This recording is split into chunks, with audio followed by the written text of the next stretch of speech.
Hello everyone, I am Jyoti. आज का हमारा टॉपिक है BEd first year language across the curriculum. आज हमारी क्लास है 4। वार्तालाप और व्याख्यान का भाषा के विकास में भाषाई कौशल के रूप में क्या महत्व और योगदान है। भाषण कौशल क्या है?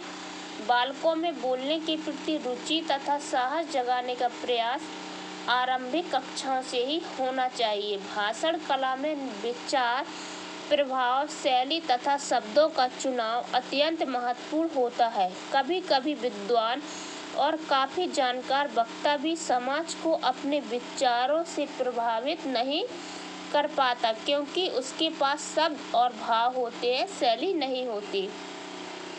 भाषण कौशल के विकास क्रम में वक्ता उतार उड़ाव, स्वराघात, बलाघात का सहारा लेकर अपनी बात को ओजस्वी और प्रभावशाली ढंग से कहता है। वह विभिन्न मुद्दों तत्वों पर जोर देता है तथा अपने स्पष्ट विचार भाषा शैली से श्रोताओं को प्रभावित करता है। नंबर का भाषण के रूप वार्तालाप व्याख्यान। वार्तालाप सामान्यतः भाषिक व्यवहार में कम से कम 2 व्यक्ति होते हैं, एक वक्ता और दूसरा श्रोता। इन्हीं 2 के बीच भाषा के माध्यम से विचारों का आदान प्रदान होता है। वार्तालाप में 2 से अधिक लोग भी सम्मिलित हो सकते हैं।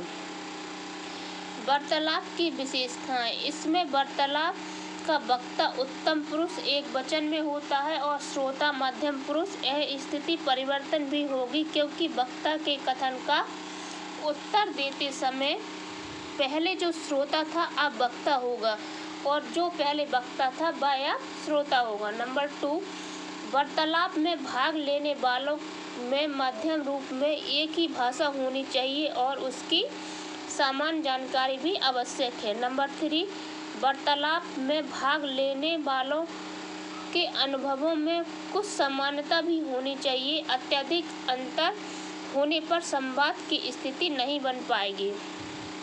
नंबर 4, वार्ता में सरल, संयुक्त, मिश्रित वाक्यों के अलावा एकार्थी वाक्य भी हो सकते हैं और व्यंग्य भी हो सकते हैं, पर इसमें भाषा संरचना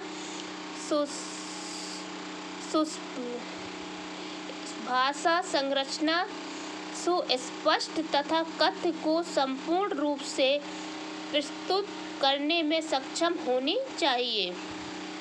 नंबर 5, कभी कभी वार्तालाप में भी वाक्य अधूरे हो सकते हैं, किंतु वार्तालाप का संदर्भ उसके आशय को स्पष्ट कर देता है। व्याख्यान क्या है? इसमें कम से कम एक वक्ता होता है और सैकड़ों, हजारों, लाखों श्रोता। वक्ता अपने विचारों, संदेश और उद्देश्य प्रधान कथनों को श्रोता तक अपनी भाषण शैली से पहुंचाता है। वह तत्वों को क्रमशः उजागर करता है तथा उसके द्वारा कही गई बात पर विचार करने, मनन, चिंतन और अनुसरण करने की अपील करता है। व्याख्यान पूर्णतः एक कला है। इसका विकास सने सने होता है। विद्यालय में समय समय पर विभिन्न साहित्य, संस्कृति व सामाजिक कार्यक्रम का आयोजन करके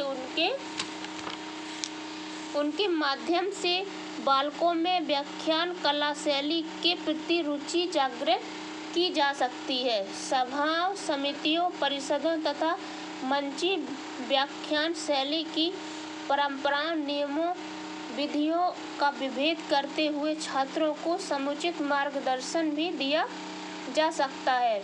विद्यालय में तत्कालीन भाषण प्रतियोगिताओं, वाद विवाद प्रतियोगिताओं के आयोजन से उन सभी बातों का अभ्यास कराया जाता है जो व्याख्यान की कला और शैली के लिए आवश्यक है। ये तो थी हमारी बीएड फर्स्ट ईयर की क्लास 4। मिलते हैं नेक्स्ट क्लास 5 में। Okay, bye bye.